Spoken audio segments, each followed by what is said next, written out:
If the authority of the Holy See were visibly displayed in majestic buildings, imperishable memorials, and witnesses seemingly planted by the hand of God himself, belief would grow.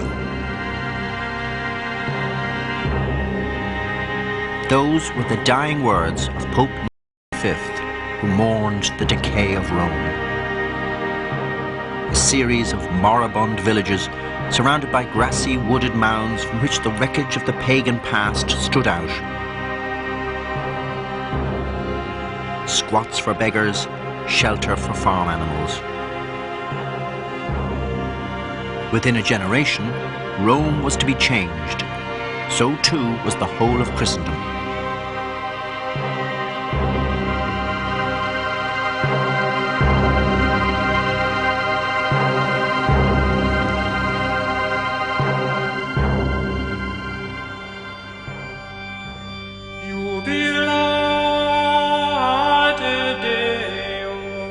A new age, the Renaissance, had begun. Nicholas's words were more than a lament. They were a manifesto. He had already started the rebuilding of St. Peter's. He had established the magnificent Vatican Library. Others would complete it. But in the grandeur, there is another picture. It evokes images of a Hollywood spectacular, all decadence and drag. Renaissance Rome is reminiscent of Nixon's Washington, a city of expense account whores, political graft where everything and everyone had a price, where nothing and nobody could be trusted. The popes set the tone. Alexander VI, flaunting a young and nubile mistress in the Vatican, poisoning his cardinals, aggrandizing his 9 illegitimate sons and daughters. His daughter Lucrezia, the pawn in a series of loveless dynastic marriages arranged by her father, the Pope. His Cesare, the model for Machiavelli's prince who carved a personal empire out of the lands of the church, aided and abetted by his father.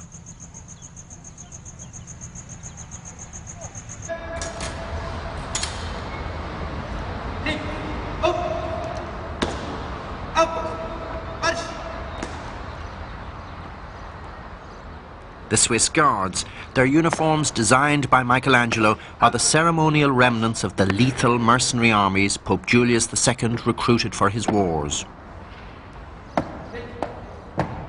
A lifelong rival of Alexander VI, he was, beneath this holy exterior, a ferocious and enthusiastic warrior, reclaiming for the church the lands stolen by Alexander and his family. Leo X, a cleric at 7, cardinal at 13, said after his election, "God has given us the papacy, let us enjoy it." And enjoy he did. A lavish patron of every kind of display, his sumptuous feasts were notorious. One meal, described by a Venetian ambassador, had 65 courses, each of 3 different dishes. His stables were an elaborate zoo, which included an albino elephant presented by the King of Portugal. Poets, jugglers, and jesters filled his court. He left the papacy bankrupt. How could such men sit upon the chair of Peter? The papal court was full of career clerics who could expect to be cardinals without ever having to be ordained. And the whole atmosphere of the papal court was that of a secular centre of learning, of political administration, of legal administration. The clergy of the Roman Curia were lawyers, writers, historians. Some of them were pious, but most were simply career clergy. And it's from those men that the cardinals were recruited, and it's from the cardinals that the popes were recruited. Despite his many wars, Julius II found the money to pull down the old St. Peter's and to commission a series of artistic giants, from Bramante and Raphael to Michelangelo, to raise a triumphant new monument to papal grandeur.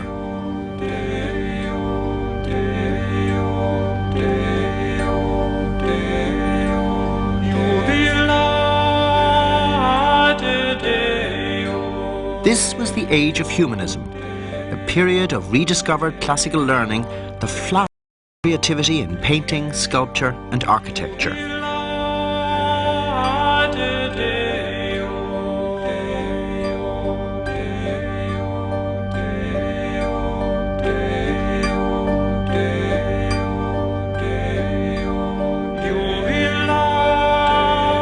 The Sistine Chapel was designed to provide a setting for papal elections and for meetings and worship of the 200 clerics who, with the Pope, formed the papal chapel. It's not simply pious decoration that was created here. In the frescoes are worked out ideological statements laden with papal symbolism.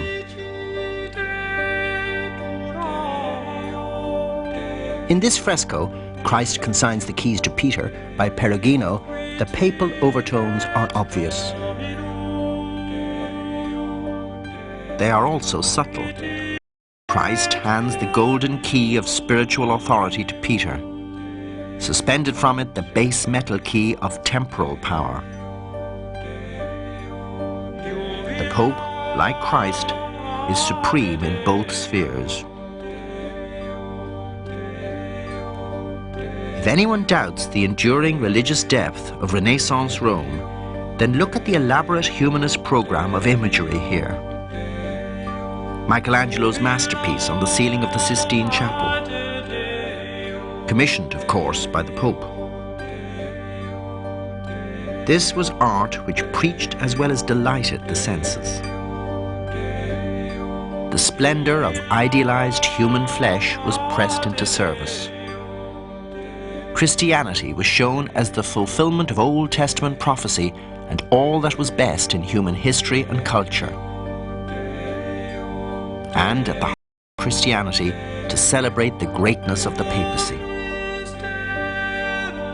Rome had become the artistic center of the world. It became also the center for learning.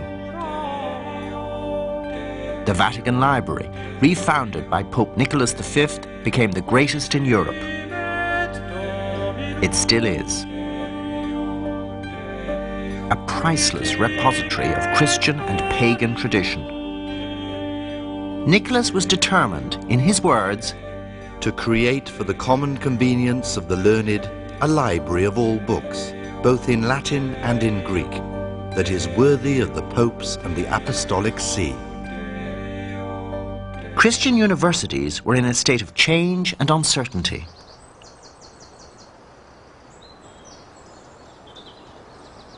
Martin V, the Pope elected to end the Great Schism in the early 15th century, established the constitution for the University of Salamanca in Spain.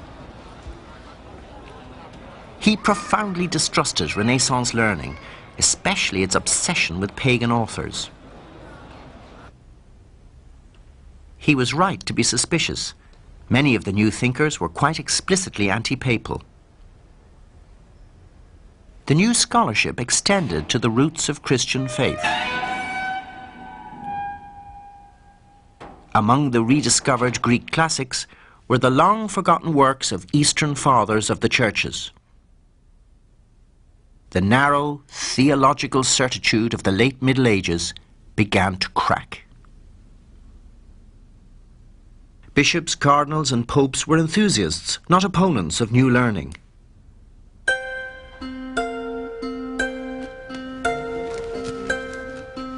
From the late 15th century, the invention of movable types meant that ideas became portable. The man traditionally associated with the invention of the printing press is Johannes Gutenberg of Mainz. It is not surprising that it was the Bible, which now carries his name, which was the first printed book in Europe.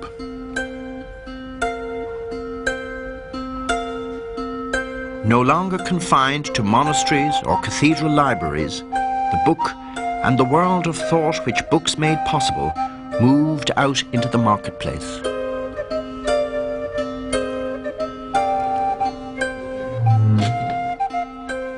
No one made more use of the presses than the greatest scholar of the age, Desiderius Erasmus, the bastard son of a priest raised in a monastic school. A master of eloquent Latin and Greek, he edited the first printed edition of many of the greatest writers of the early church.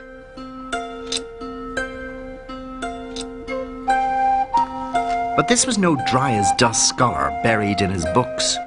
He was also the wittiest satirist of the age. In The Praise of Folly, he lashed the superstitions of ignorant people and the corruptions of the clergy.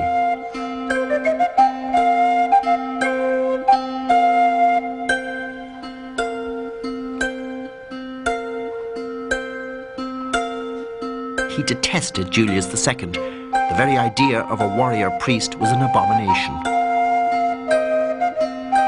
After Julius's death, Erasmus published anonymously Julius Exclusus, in which the bloodthirsty Pope is refused entrance to heaven by St. Peter.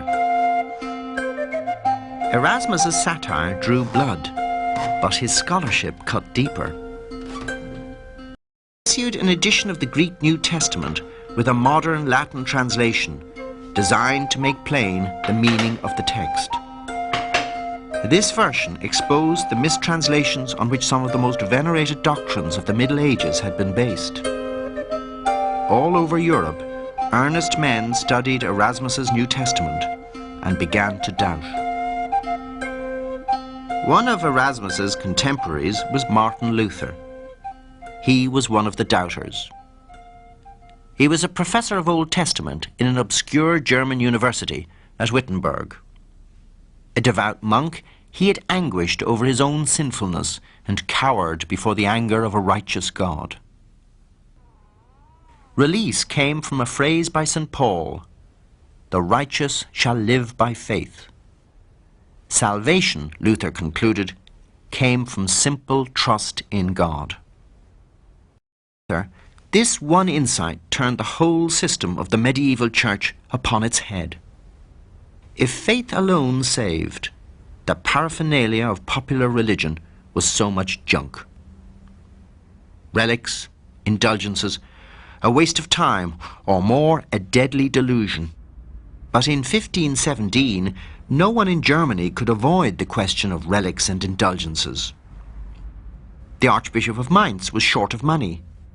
Having bought his archbishopric, he was badly in debt. The Pope, too, needed cash for the rebuilding of St. Peter's. An indulgence was proclaimed, half the proceeds to go to the Archbishop, half to the Pope. Devout offerings would speed the souls of loved ones to heaven. As the indulgence seller's jingle went, "Place your penny on the drum, the pearly gates open and in strolls Mum." The Archbishop had his own immense lucrative exhibition of indulgence relics, 9,000 of them.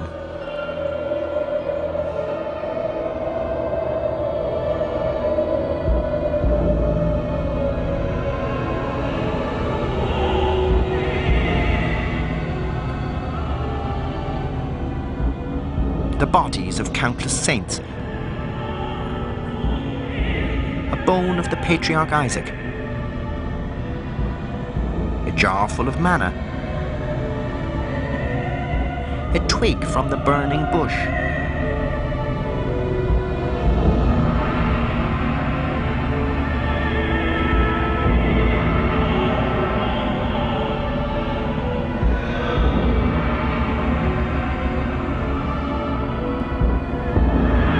Luther's employer, the Elector of Saxony, had his own right collection of relics.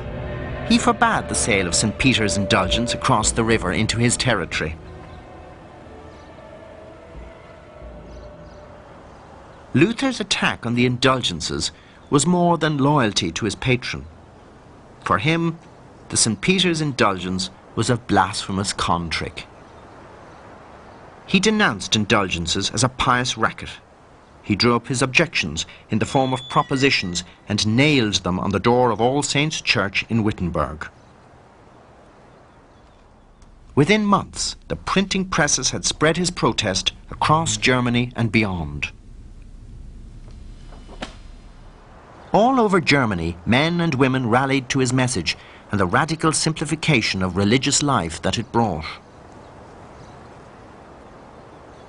Leo X tried to have Luther silenced by his religious superiors, but he made no attempt to correct the abuses Luther had targeted. In Rome, no one grasped the seriousness of the situation. Pamphlets and posters, a stream of crude but effective anti-papal propaganda widened the gulf. While Rome danced and delayed, the Catholic Church in Germany fell apart. The Protestant Reformation had begun, and northern Germany lost to the popes.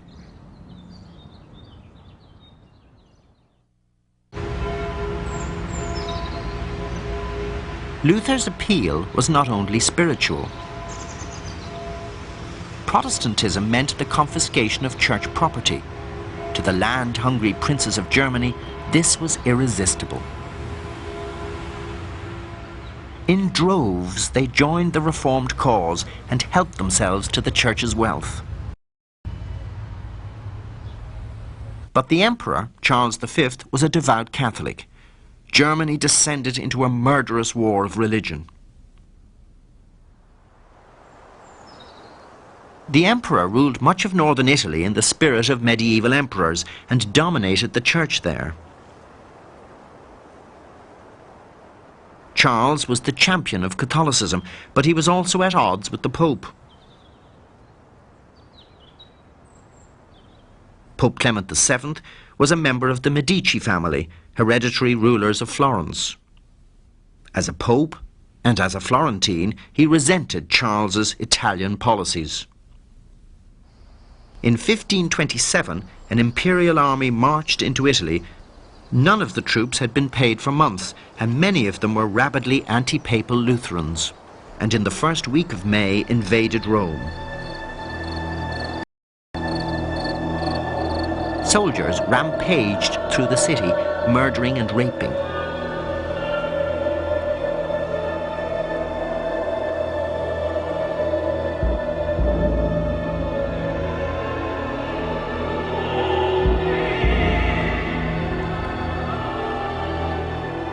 Priests were beaten and abused.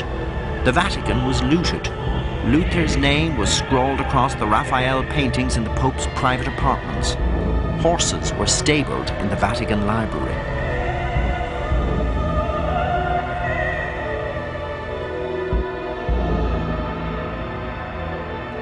The Pope fled to the Castel San Angelo, where he was besieged. German troops gathered under his balcony, screaming abuse, threatening to eat him.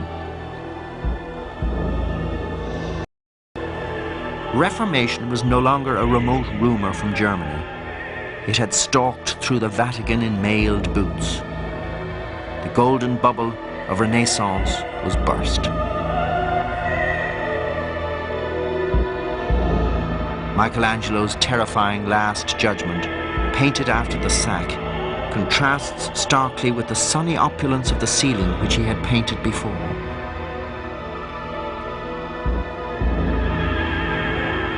The sack of Rome had devastating results, even on the remotest edge of Europe. Henry VIII was a devout Catholic and had even won the title Defender of the Faith from the Pope for a skillful book against Luther. But Henry had no son to pass his crown to. He wanted to divorce his Spanish wife, Catherine of Aragon, to marry a young court lady, Anne Boleyn. Only the Pope had the power to annul the marriage, and Henry petitioned Pope Clement VII to do so. The Pope wasn't in a position to give him a divorce, and the reason for that was that he was completely under the thumb of Catherine's nephew, the Emperor Charles V, who had the Pope and Rome firmly in his grasp. So other ways had to be devised of getting a divorce. Henry called Parliament to put pressure on the Pope.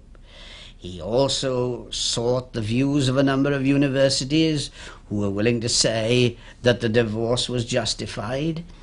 He appointed a new Archbishop of Canterbury, Thomas Cranmer, and got him to give him a divorce.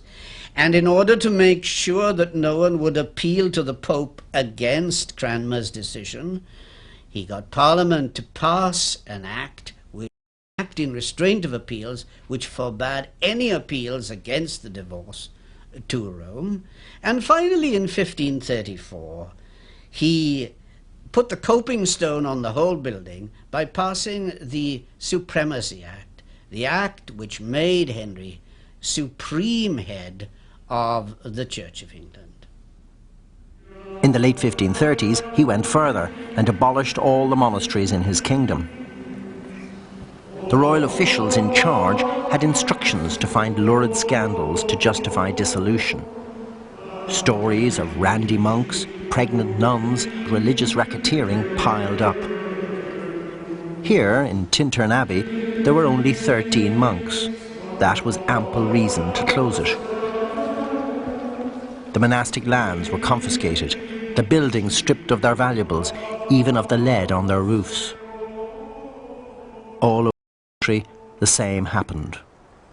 Henry's realm had been lost to the papacy. As more and more of Europe was moving into the Protestant fold, as if in compensation, new worlds of opportunity opened to Catholicism. This was the age of discovery. Columbus had reached America. Explorers from the great maritime nations like Spain and Portugal were pushing back the boundaries of the known world. In these new lands, they encountered ancient civilizations. Civilizations whose temples and complex and bloody ceremonies witnessed to a belief in another world and the power of the supernatural. To Christian Europe, the gods of the Aztecs seemed savage demons. The people who worshipped them were there to be conquered, converted, then plundered and enslaved.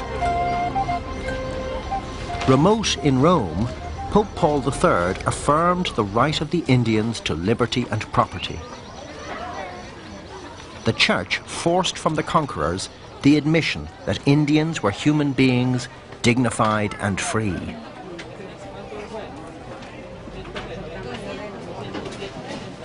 But no words from Rome could prevent the exploitation of the Indian poor. The best that missionaries could do was to protect them from slavery and convert them to Christ. The Renaissance popes viewed the discoveries of new lands as God's will, his way of ensuring that new souls would be taken into the true Catholic Church to compensate for the damned souls of those who had turned Protestant. The Church's fight back on the foreign front of Catholicism now turned to the home and European front. The Reformation had caught the Catholic Church unawares. Here at Trent, in the heart of the Alps of northern Italy, a great council was called. It would transform the Church and halt the spread of the Reformation. Improbably, this reforming assembly was summoned by a pope who seemed anything but a reformer. Pope Paul III had achieved wealth, power, and a cardinal's hat because his sister was Pope Alexander VI's last mistress. He was himself the father of 3 illegitimate sons. A lavish patron of the arts, he put Michelangelo in charge of the rebuilding of St. Peter's. But he knew that the Catholic Church must reform or perish. Trent was chosen as a compromise site, an imperial city with an Italian culture and near to Protestant Germany. On both sides of the religious divide, men of goodwill sought reconciliation. But by now, that was not possible. When the council assembled here in 1545, it was hardly representative. Only 31 bishops attended the opening, only one of them from Germany.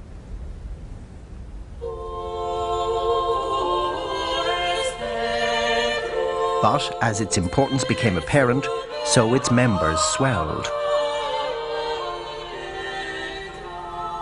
It tackled at once the fundamental theological issues dividing Catholic and Protestant, clarifying, defining, condemning.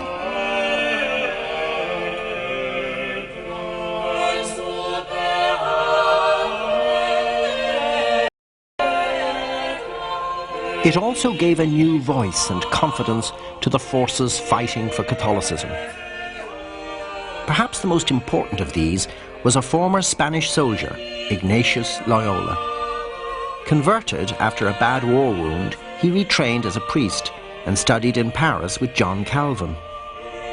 But Ignatius gathered around him men dedicated to the spread and defence of the faith.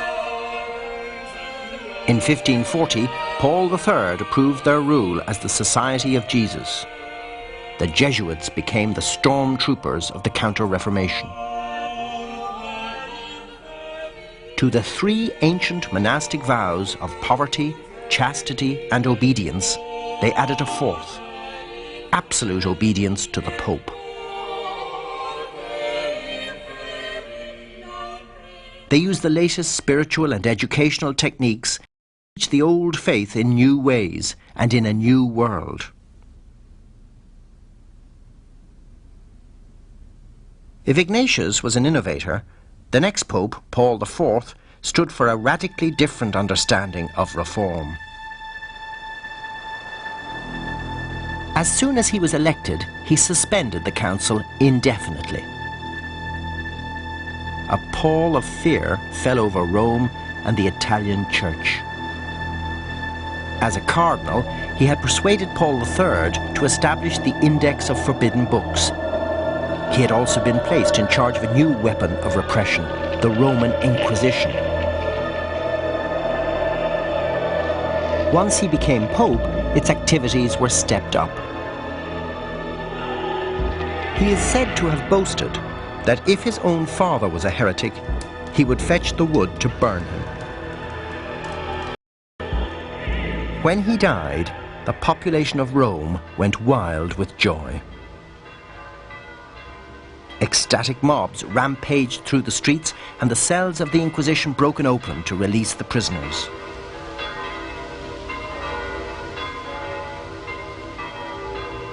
The reconstruction of Catholicism began again. The Council of Trent was reconvened. In Trent's last 10 years, the shape of the new Catholicism was hammered out.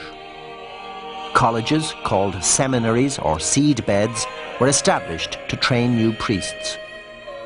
Bishops and priests from now on were to be educated, chaste, resident in their parishes and dioceses.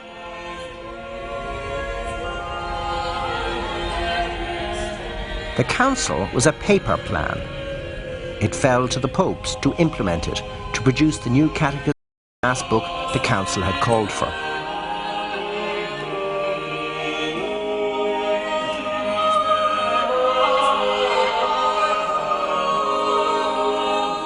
When, eventually, the council closed its doors, the company left hugging one another in tears of joy.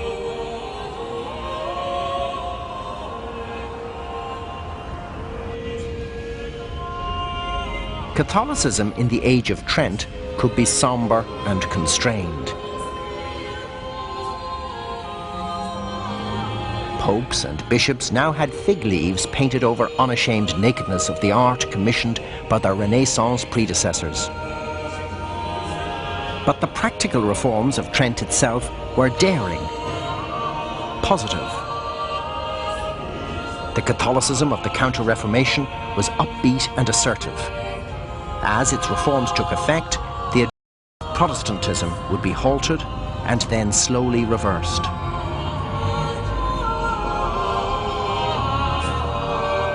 The reforms of Trent and the energies of the Counter-Reformation found their centre and their support in the popes. In the renewal of the Catholic Church, all roads eventually led to Rome.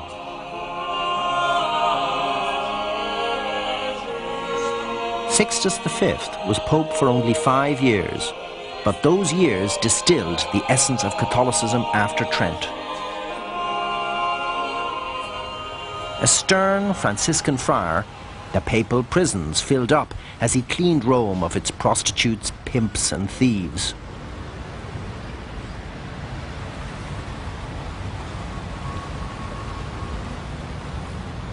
It was said that there were more criminals' heads displayed on this than there were melons for sale in the markets. But alongside the repression went a host of new beginnings. Today, this famous obelisk dominates St. Peter's Square. It was Sixtus V who moved it from its age-old obscurity in Nero's circus to become a proud symbol of papal power. He crowned the pagan monuments of the city with Christian symbols.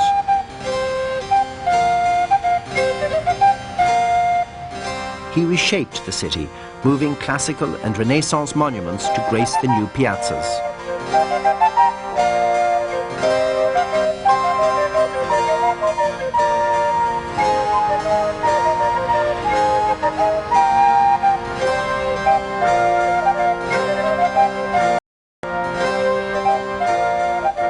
All this was more than a facelift. Rome, and with Rome the papacy and the church, were renewing their youth. New roads cut through the clutter of medieval streets to converge on the Basilica of Santa Maria Maggiore. Here Sixtus set his tomb, at the heart of the city, as the papacy now stood at the heart of the church.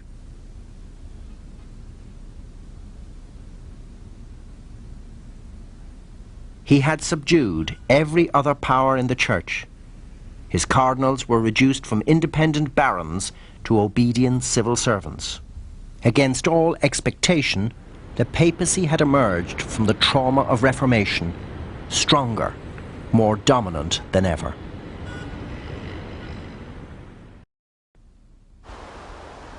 In the late 16th century, the greatest monarch and the most powerful Catholic in the world lived here, the monastery palace of the Escorial in central Spain.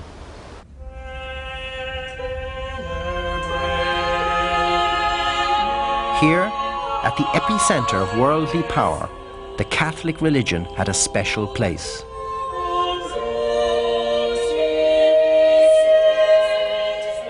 The Habsburg king Philip II had inherited a vast empire in Spain, Italy, the Netherlands, and in the New World.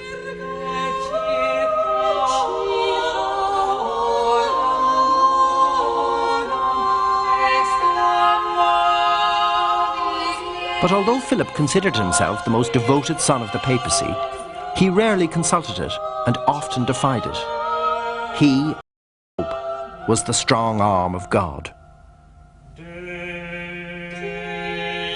Philip too was a product of the Catholicism of the Counter-Reformation, determined to make all his subjects Catholic and to root out heresy and unbelief from all his lands.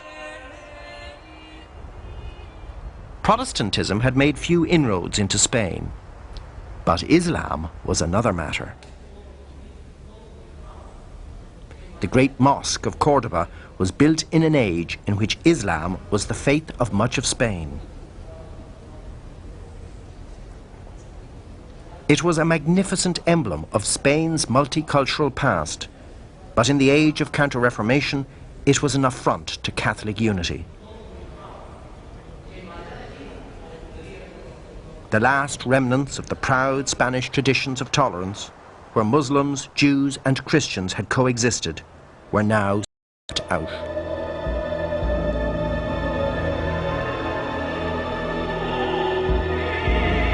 The Spanish Inquisition, founded by the Crown and far more savage than its Roman counterpart, had become the symbol of Philip's Spain, an abiding emblem of intolerance and savagery in the name of the God of peace.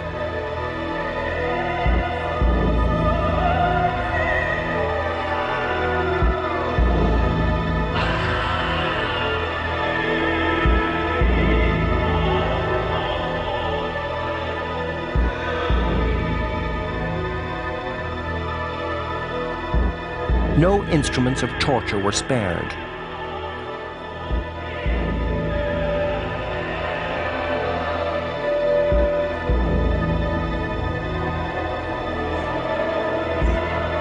These charnel house props no doubt exaggerate the horrors, but the intolerance in pursuit of Catholic unity was real enough.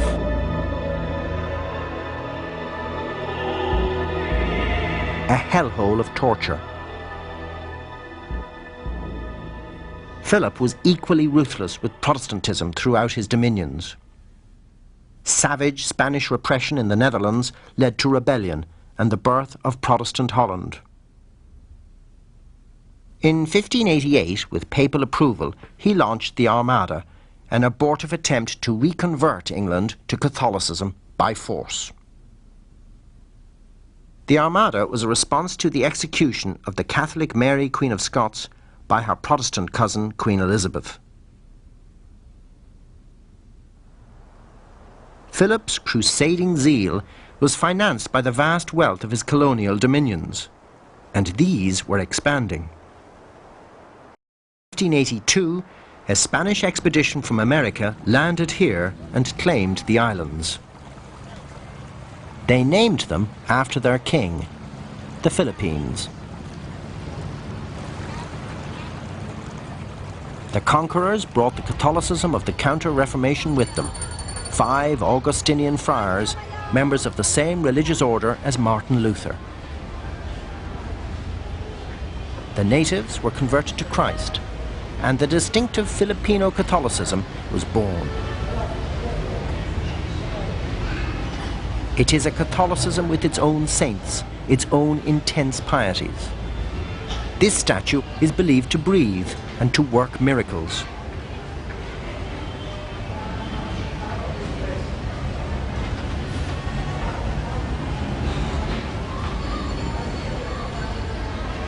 The conquerors were under direct order of Philip to inflict no injustice on the native population, to make use of no violence.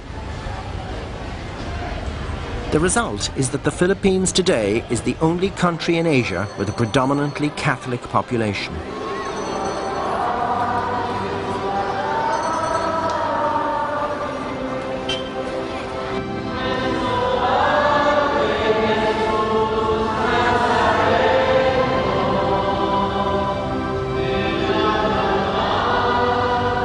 In this new world, remote from the ancient fears and new hostilities of Europe, Catholicism proceeded by the way of assimilation, not repression, and once again it grew.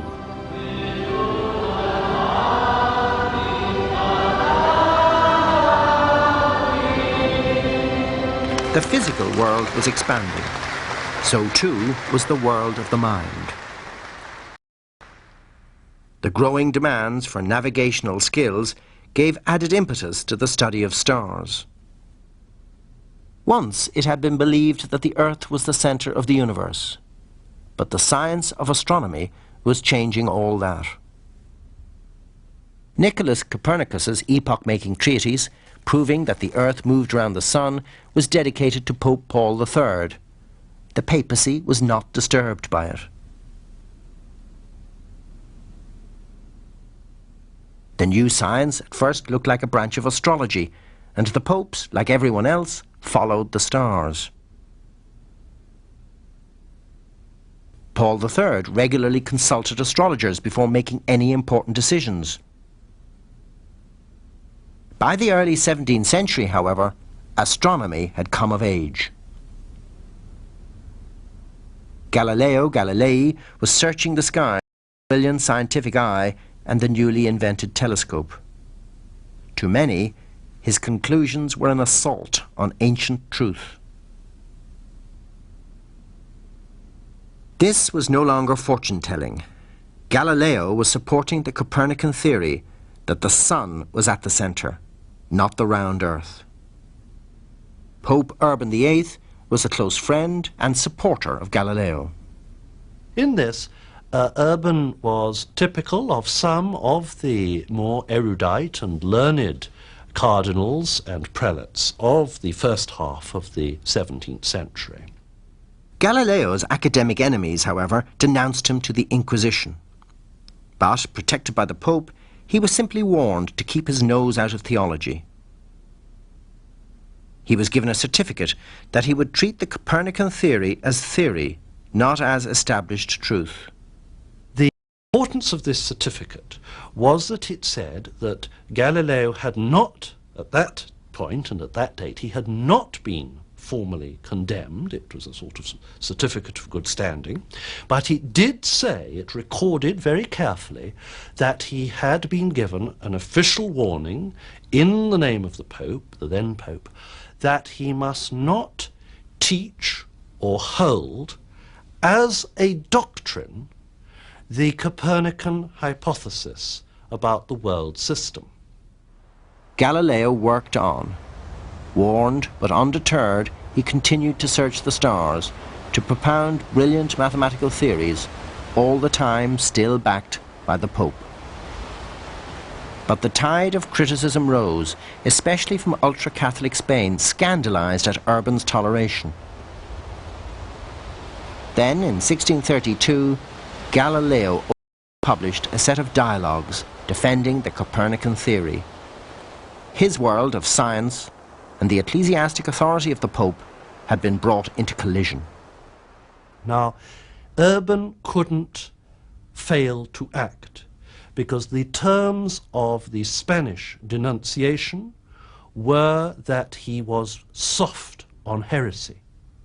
And here, allegedly, was Galileo in formal breach of an earlier clear papal ruling as to what he could and couldn't say in print.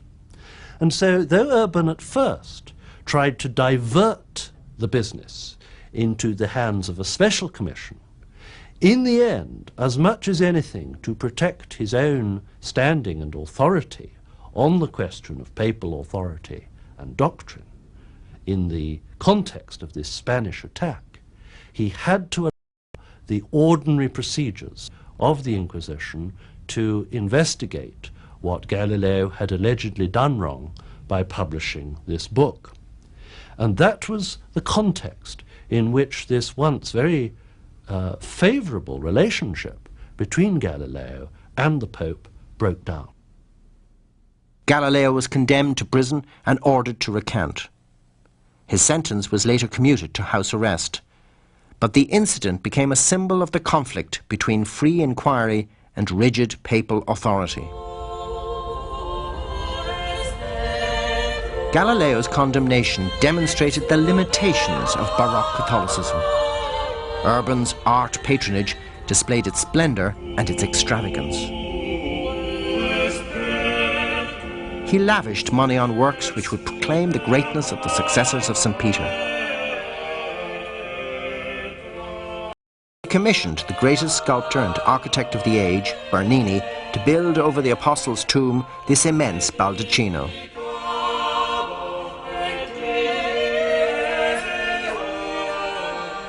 Bernini's work, dramatic, gigantic, ebullient, became the unforgettable image of the Baroque papacy.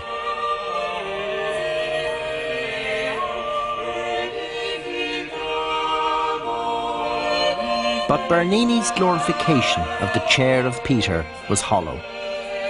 In this age of emerging nation-states, the papal supremacy it represented was wearing thin.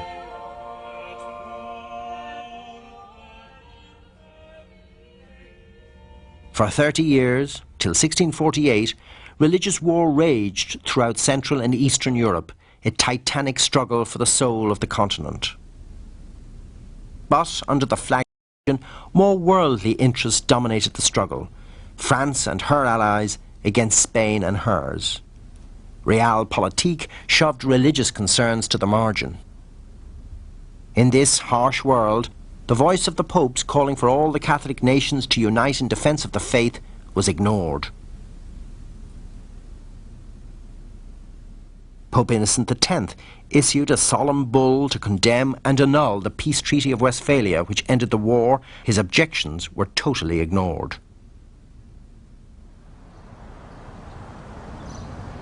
The grandeur of the King of France, in his palace of Versailles more than matched the grandeur of the papacy.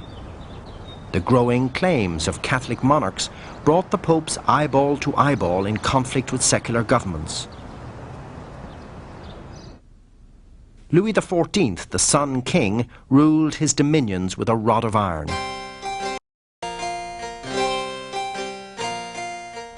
He ruled the Church of France no less firmly, appointing its bishops, creaming off its revenues, restricting its contact with the Pope.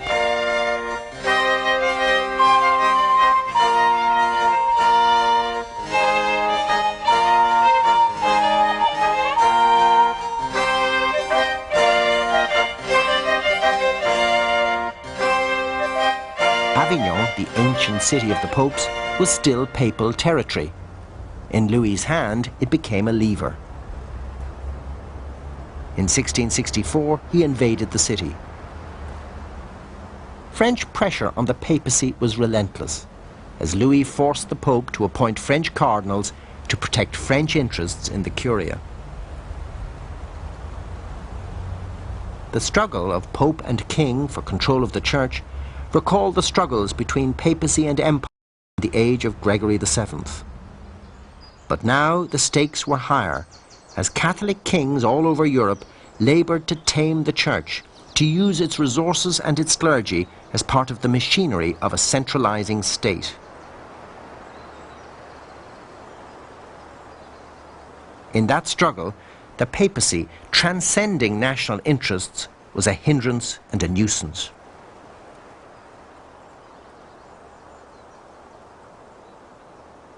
The humiliating reality of papal weakness was revealed in 1773, when pressure from the four great Catholic powers, Austria, Portugal, Spain and France, forced Pope Clement XIV to dissolve the Jesuit order. The missionary achievements of the Jesuits were legendary. From the Philippines to here in Mexico, they had carried the Christian message. They had also acted as the voice of the oppressed native peoples. In the age of absolute monarchy, that voice had to be silenced, whatever the grandeur of their achievement as missionaries. No one must come between the monarch and his subjects. The destruction of the Jesuits by the Pope they were sworn to obey was the clearest possible proof of the contradiction which lay at the heart of Baroque Catholicism.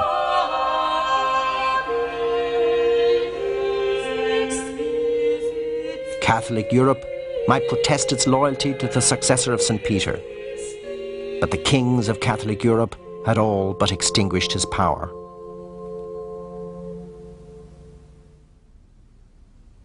The papacy was silently fading into oblivion. Maria.